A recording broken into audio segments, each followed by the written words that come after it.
नमस्कार छात्र मित्रों, आज हम पढ़ने वाले हैं प्रैक्टिस सेट 6.6। तो 6.6 में हम पढ़ने वाले हैं पाई चार्ट। पाई चार्ट किस प्रकार से ड्रॉ किया जाता है, ये सारी बातें हम इस प्रैक्टिस सेट 6.6 में सीखेंगे। तो चलिए, पहले तो मैं आपको एक फॉर्मूला बताता हूँ। पाई चार्ट बनाने के लिए एक फॉर्मूले का यूज होता है, तो वो बहुत ही इंपॉर्टेंट फॉर्मूला है, इसे नोट डाउन कीजिए। The central measure angle equal to number of scores in component divided by total number of scores into 360। अभी आप बोल रहे होंगे ये स्कोर क्या है, ये कंपोनेंट क्या है। ये सारी बातें आपको पता चलेगी जब मैं आपको एक पाई चार्ट ड्रॉ करके निकालूंगा। ये कंपोनेंट क्या होते हैं, ये टोटल नंबर ऑफ स्कोर क्या होता है, ये 360 की क्यों मल्टीप्लाई करना है, ये सेंट्रल मेजर एंगल क्या है, ये सारी चीजें आपको समझ में आएगी जब मैं प्रॉब्लम लूंगा। तो इसे नोट डाउन कर लीजिए इस फॉर्मूले को।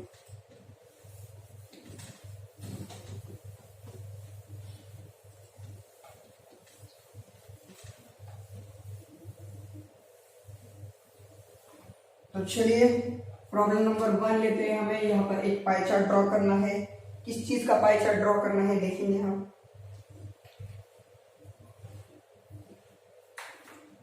तो देखिए, एज ग्रुप दिया हुआ है हमें और नंबर ऑफ पर्सन दिए हुए हैं। एज ग्रुप दिया हुआ है, एज ग्रुप और नंबर ऑफ पर्सन्स। आपको एक टेबल बनाना है। ये एज ग्रुप के लिए एक कॉलम, फिर नंबर ऑफ पर्सन के लिए सेकंड कॉलम, और फिर major of central angle, major of central angle, इसके लिए एक ग्रुप बनाना है।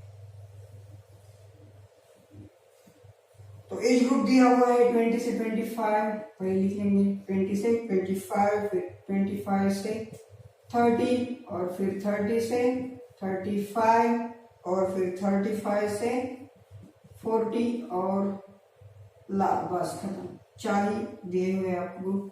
यहाँ पे नंबर ऑफ पर्सन कितने हैं, 80, फिर हो गए 60, और फिर आएगा 35 और 25। तो अभी हमें थर्ड एंगल देखना है कि क्या एंगल है। तो आपको पता है फॉर्मूला लिख लिया है आपने। The measure of central angle, the measure of central angle आपको पूरा लिखना है, मैं एंगल लिखूंगा यहाँ पे। The measure of central angle is equal to number of scores in that component. इस कंपोनेंट में कितना स्कोर है, 80, अपॉन टोटल स्कोर। इसकी टोटल करनी है हमें। इसकी टोटल कितनी होगी, 25 और 35 कितना होगा, 70 हो जाएगा। ये कितना होगा, 60, और ये फिर ये 60। देखिए, ये 80 और 60 140 हो गए, और ये 40, 50, 60, ये हो गए 60। तो टोटल स्कोर हो गया है 200। टोटल स्कोर क्या होता है, 200। इन सब की एडिशन करेंगे हम, तो टोटल स्कोर क्या मिलेगा हमें, 200 मिलेगा। तो टोटल स्कोर डिवाइडेड बाय में लिखना है इनटू 360। 360 से इसलिए मल्टीप्लाई करना है क्योंकि सर्कल का जो टोटल एंगल होता है वो होता है 360, इसलिए 360 से हमें इसे मल्टीप्लाई करना पड़ता है। जब हम परसेंटेज निकालते हैं तब किससे मल्टीप्लाई करते हैं, जब हम परसेंटेज निकालते हैं तब 100 से मल्टीप्लाई करते हैं, क्योंकि टोटल परसेंटेज ज्यादा से ज्यादा कितने मिलते हैं, 100। और यहाँ पर 360 से इसलिए मल्टीप्लाई करते हैं क्योंकि सर्कल का जो टोटल एंगल होता है, सर्कल का पूरा एंगल सर्कल वो होता है 360। तो चलिए इसे डिवाइड करेंगे हम इन दोनों को। बहुत सिंपल मेथड ऐसी है, देखिए इन दोनों का डिवीजन करना है लास्ट में, और फिर जो वैल्यू मिलेगी हमें उसे 80 से मल्टीप्लाई करना है। ताकि ये बहुत ही आसान आसान से टेक्निक है। ये 360 लिखा है मैंने और ये 200। इसे मैं दोनों को 20 से डिवाइड करता हूं तो ये क्या हो जाएगा, 20 से डिवाइड करने के बाद 10 हो जाएगा। इसे 20 से डिवाइड करने के बाद ये होगा 18। फिर इसे 10 से डिवाइड करने के बाद ये होगा 8 और 18 8 जा 144। तो लिख लीजिए 144 डिग्री सेल्सियस पहला वाला एंगल 144 मिल जाएगा, 144 डिग्री। यहाँ पर 144 डिग्री पहला एंगल क्या हो गया है, 144 डिग्री। उसी प्रकार से सेकंड वाला एंगल, उसमें क्या दी हुई वैल्यू 60 अपॉन 200 इंटू 360। तो ये इन दोनों का डिवीजन करने के बाद हमें मिलता है 18 अपॉन 10 और फिर ये 6 हो जाएगा। 18 6 कितना होगा 90 और वो 108 108 18 5 का 90 और फिर ये 108 18 6 108। फिर 35 से 35 का एंगल 35 के लिए एंगल निकालना है। टोटल स्कोर है 200 इंटू हो जाएगा 360 और ये 18 डिवाइडेड बाय 10। फिर इसे 5 से डिवाइड कर सकते हैं 10 और 35 को, तो 5 2 जा 10 और 5 7 जा 35। फिर 18 7 जा करना है हमें, 18 7 जा कितना मिलेगा 18 5 का 90 होता है और 18 2 जा 36। ये होगा 126 अपॉन में क्या है 2 है, 126 अपॉन 2। 18 7 जा 126 अपॉन 2। तो ये एंगल होगा 63 डिग्री 63। पहला 144, सेकंड 108 और फिर थर्ड वाला 63 डिग्री सेल्सियस।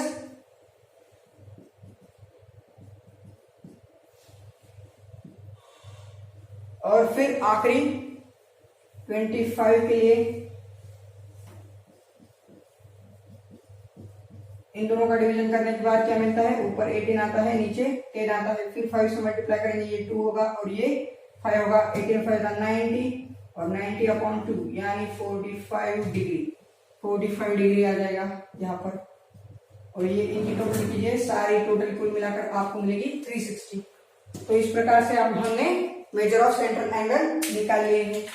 बस फार्मूला में वैल्यू पुटअप करनी है और बस डिवीजन करना है, मल्टीप्लिकेशन करना है और वैल्यू मिल जाएगी हमें।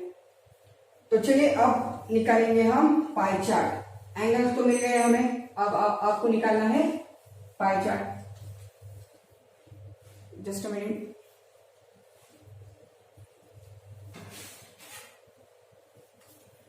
तो पाई चार्ट ड्रॉ करने के लिए हमें एक डी की जरूरत पड़ती है। तो सब लोग अपना डी निकाल लीजिए।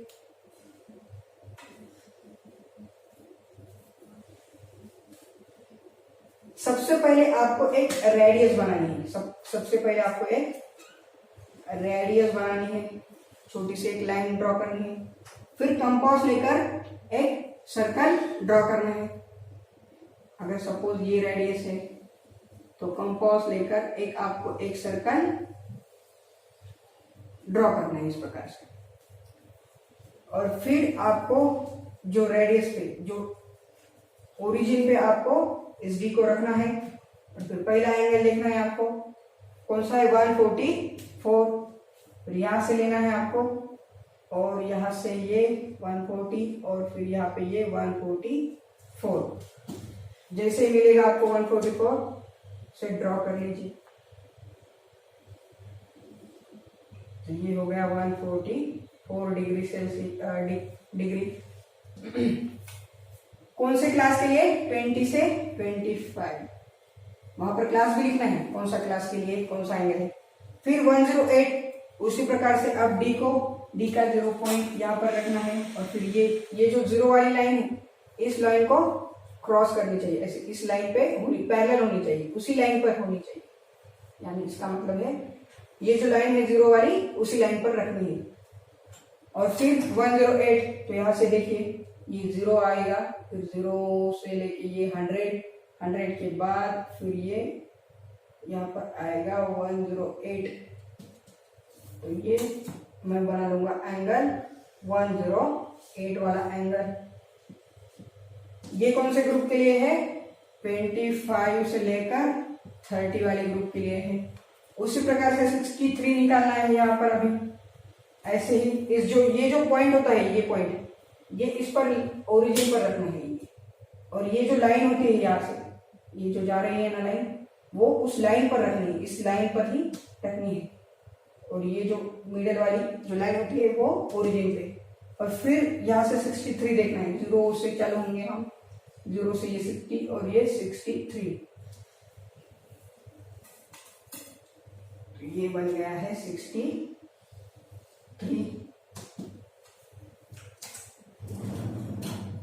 63 डिग्री किस ग्रुप के लिए? 30 से 35 वाले। और लास्ट का ग्रुप कौन सा है? 35 से 40।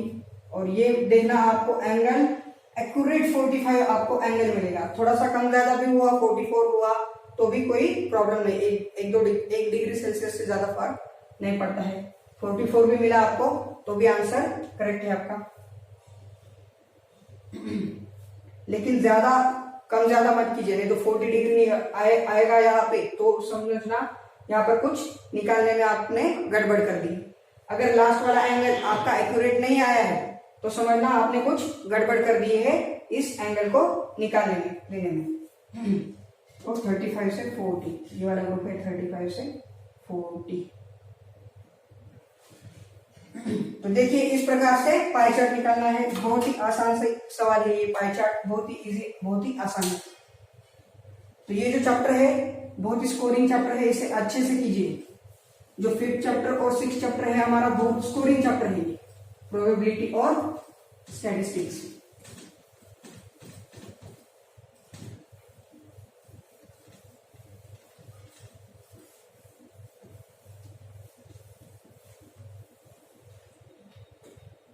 मुझे लगता है आपको अभी पाई चार्ट कैसे निकालते हैं आपको पता चल गया होगा। क्वेश्चन नंबर 2, तो होमवर्क में मैं देता हूं आपको क्वेश्चन नंबर 2 जिसमें आपको एक पाई चार्ट निकालना है। Question number 3 and question number 4, question number 3 and question number 4।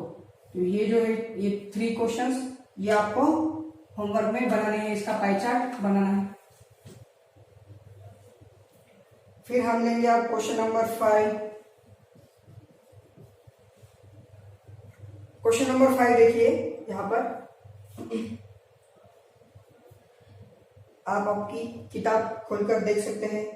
Question number 5 देख सकते हैं आप। तो क्वेश्चन नंबर 5 में पहला क्वेश्चन इस प्रकार से पूछा गया हुआ है हमें कि टोटल वर्कर्स इज 10,000। टोटल कितने वर्कर है? 10,000 वर्कर है। टोटल वर्कर है 10,000। टोटल वर्कर्स,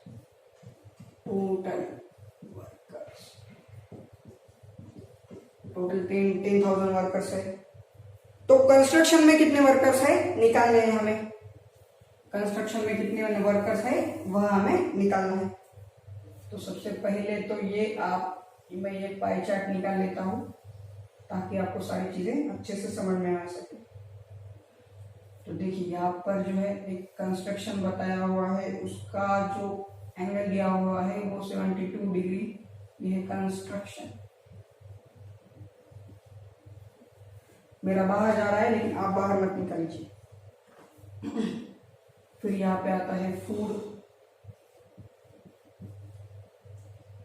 आपको मिलेगा यहाँ पर कुछ 40 डिग्री, 24 डिग्री, फिर 24 डिग्री का यहाँ पर आपको एग्रीकल्चर मिलता है। इस प्रकार से कुछ अलग अलग सर्कल्स निकाल सकते हैं आप। मैं डायरेक्टली आपको यहाँ पर स्क्रीन पर एक फोटो भी दे देता हूँ आपको। ये निकालने के बाद थोड़ा सा ब्लर कर रहा है वो, तो इसलिए मैं आपको इसका फोटो ही निकाल के दे देता हूँ, या आप अपने बुक में देख सकते हैं उसे। तो कंस्ट्रक्शन का जो एंगल है मेजर एंगल, हमें फॉर्मूला पता है। क्या है formula? The central measure angle equal to number of score in the component या कंस्ट्रक्शन में कितने वर्कर काम करते हैं, हमें यहाँ पर लिखना है ऊपर। हमें पता नहीं, suppose the workers work in construction, suppose the workers work in construction is x लोग काम करते हैं कंस्ट्रक्शन में, हमने सपोज कर लिया है। टोटल वर्कर कितने बताए हुए हमें 10,000 इंटू 360, और जो मेजर एंगल दिया है वो है हमें, वो है 72 डिग्री। मेजर एंगल कितना दिया हुआ है हमें 72, और वर्कर हमें पता नहीं है, हमने एक्स ले लिया है। कितने वर्कर काम करते हैं वहां पर, एक्स वर्कर। जो ये 360 जो दिख रहा है आपको यहाँ पर मल्टीप्लीकेशन में इस साइड में आकर वो डिवीजन में चला जाएगा। 1000 यहाँ पर डिवीजन में है, इस साइड में आकर मल्टीप्लीकेशन में चला जाएगा। सॉरी 10,000 यहाँ पर मल्टीप्लीकेशन में चला जाएगा, और यहाँ पर क्या है, एक्स है। तो चलिए इसे पहले डिवाइड कर लेंगे हम। 36 से अगर इसे डिवाइड करता हूं तो मैं यहाँ पर मुझे मिलता है 2, और इसे 36 से डिवाइड करने के बाद मुझे मिलता है 10, फिर 10 कट गया। 1000 इंटू 2 कितना मिलेगा मुझे, 2000। तो x की वैल्यू 2000 आई, यानी number of worker works in construction is 2000। आपको नीचे वर्ड में लिखना है, number of worker work in construction is 2000। तो ये उसका आंसर है। तो क्वेश्चन नंबर 2 देखेंगे हम अभी इसकी क्वेश्चन नंबर 5 का जो सब क्वेश्चन है, क्वेश्चन नंबर 2 उसे देखेंगे। कंस्ट्रक्शन में 2000 वर्कर काम करते हैं, इसे आपको वर्ड में कंपल्सरी लिखना है।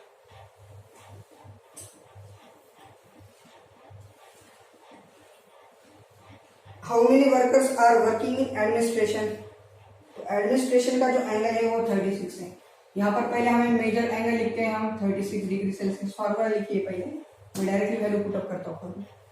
36 डिग्री सेल्सियस यहाँ पर हमें उसका एंगल दिया हुआ है, इज इक्वल टू, हमें पता नहीं है कितने वर्कर काम करते हैं। सपोज हमने पकड़ लिया है एक्स वर्कर, टोटल 10,000 वर्कर्स है, इनटू 360।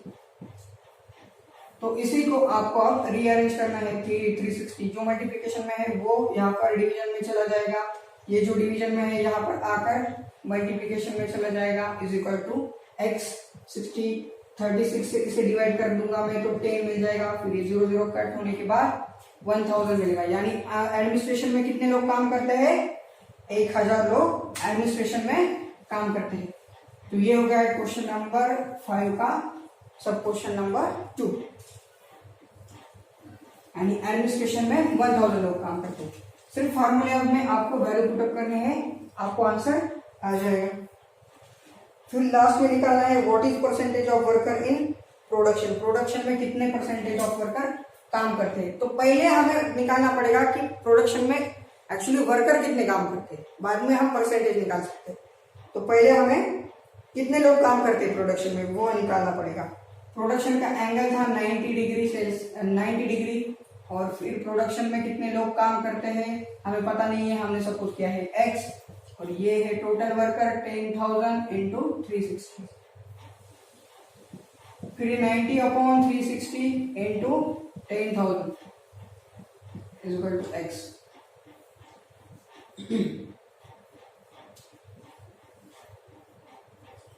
इन दोनों को मैं डिवाइड करता हूँ अभी 9 4 से,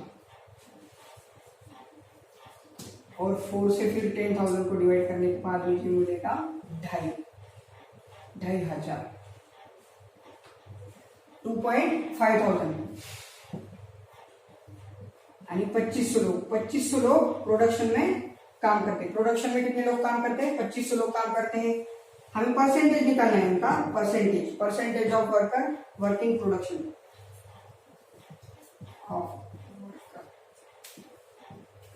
working production is equal to कितने लोग काम करते हैं, 2500 लोग। टोटल कितने हैं 10,000।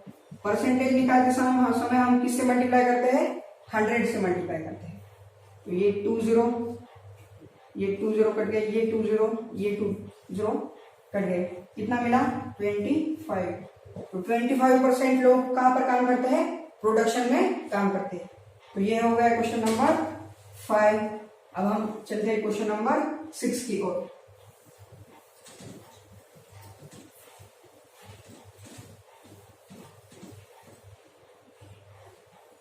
क्वेश्चन नंबर 6 देखिए,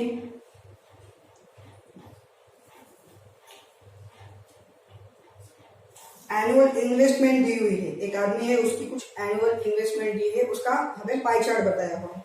तो इसमें जो सब क्वेश्चन है, क्वेश्चन नंबर 1 यहाँ पर बताया गया है कि हमें उसने शेयर्स में कितनी इन्वेस्ट की है, 2000 रुपीज उसने शेयर्स में इन्वेस्ट की है। तो हमें टोटल इन्वेस्टमेंट फाइंड करनी है। तो सपोज टोटल, अगर टोटल इन्वेस्टमेंट x है, टोटल इन्वेस्टमेंट हम नीचे लिखते हैं। मैं आपको रफ में समझा रहा हूँ, ये आपको घर पे पूरा सॉल्व करना है। और उसने इन्वेस्टमेंट में कितना शेयर इन्वेस्ट किया है, 2000 रुपीज शेयर इन्वेस्ट किया है। और आपको यहाँ पर एंगल दिया हुआ है उसका शेयर का 60 डिग्री से 60 डिग्री इंटू 360।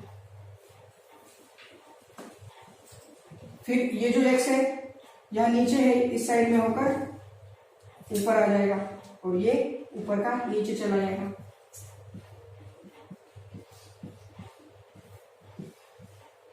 वहां पर ऊपर था, इस साइड में आकर नीचे हो जाएगा, यानी डिवीजन में चला जाएगा। फिर ये 6 जा 36, 6 2 जा 12, यानी 12,000 पूरा उसने कितना इन्वेस्ट किया, 12,000 रुपीज उसने पूरा इन्वेस्ट किया। फिर 0 कट गया, 6 6 जा 36, पूरा टोटल इन्वेस्टमेंट उसका कितना है, 12,000 रुपीज उसका टोटल इन्वेस्टमेंट है। चलिए अभी सेकंड क्वेश्चन देखेंगे हम, क्या पूछा हुआ है। How much amount is deposited in bank, bank में कितने रुपीज डिपॉजिट किए हैं उसने बैंक में कितने डिपॉजिट किए हैं ये निकालना है। तो पहले हमें बैंक का एंगल देखना पड़ेगा, वो है 90 डिग्री। बैंक का एंगल कितना है, 90 डिग्री। कितना डिपॉजिट किया पता नहीं, x है, टोटल डिपॉजिट है 12,000 इंटू 360, 12,000 है, हमने पिछले ही इसमें निकाला टोटल डिपॉजिट। तो x इक्वल टू, ये नीचे था, इस साइड में आकर ऊपर चला जाएगा, ये ऊपर था, इस साइड में आकर नीचे चला जाएगा। इसे मैंने क्या किया है, रीअरेंज किया है।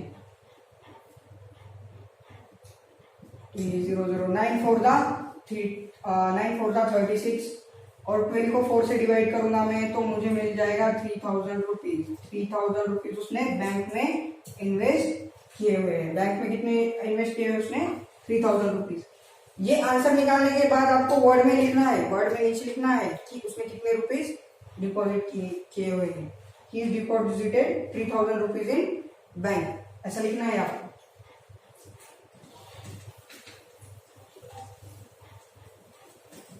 फिर और एक सब क्वेश्चन थर्ड वाले में क्या बताया हुआ है, how much more money is invested in immovable property then mutual fund. Mutual fund में कितने ज्यादा रुपीस इन्वेस्ट किए हुए हैं उन्होंने इमूवेबल प्रॉपर्टी से। इमूवेबल प्रॉपर्टी का एंगल है 120 डिग्री, वो निकालना है हमें।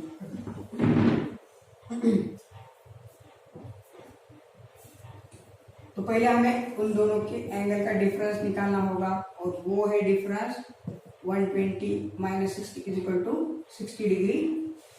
यहाँ पर उसका एंगल है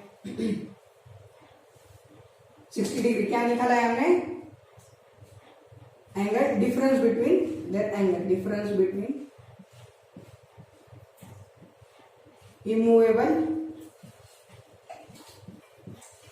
प्रॉपर्टीज एंड क्या था, immovable properties and mutual fund.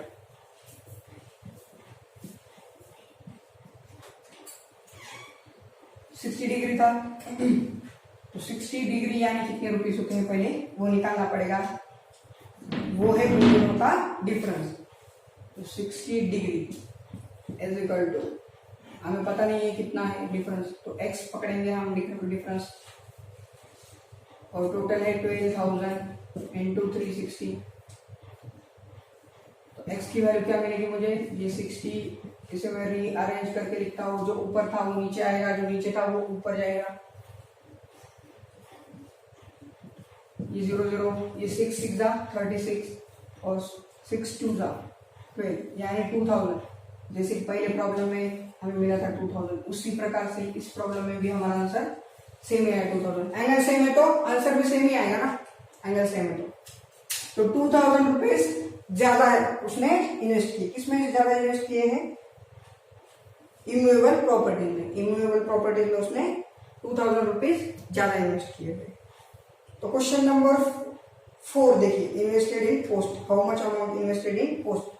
Post का एंगल दिया हुआ है 30 डिग्री, देखिए 30 डिग्री एंगल दिया हुआ है, पोस्ट में कितने पता नहीं, पूरा 12,000 इंटू 360।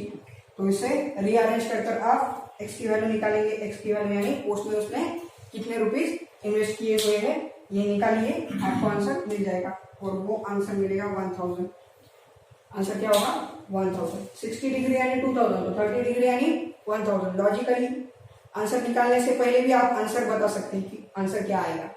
देखिए 60 डिग्री यानी 2000 है, तो 30 डिग्री यानी उसका हाफ होगा 1000, यानी 1000 रुपीज उसने किसमें इन्वेस्ट किए हैं, पोस्ट में इन्वेस्ट कीजिए। अगर लॉजिक समझ में भी ना आए तो कैलकुलेशन कर भी आप आंसर निकाल सकते हैं। तो चलिए यहाँ पर हम प्रैक्टिस सेट 6.6 समाप्त करते हैं। वीडियो अगर आपको वीडियो पसंद आए तो लाइक कीजिए, शेयर कीजिए और सब्सक्राइब कीजिए। चलिए बाय।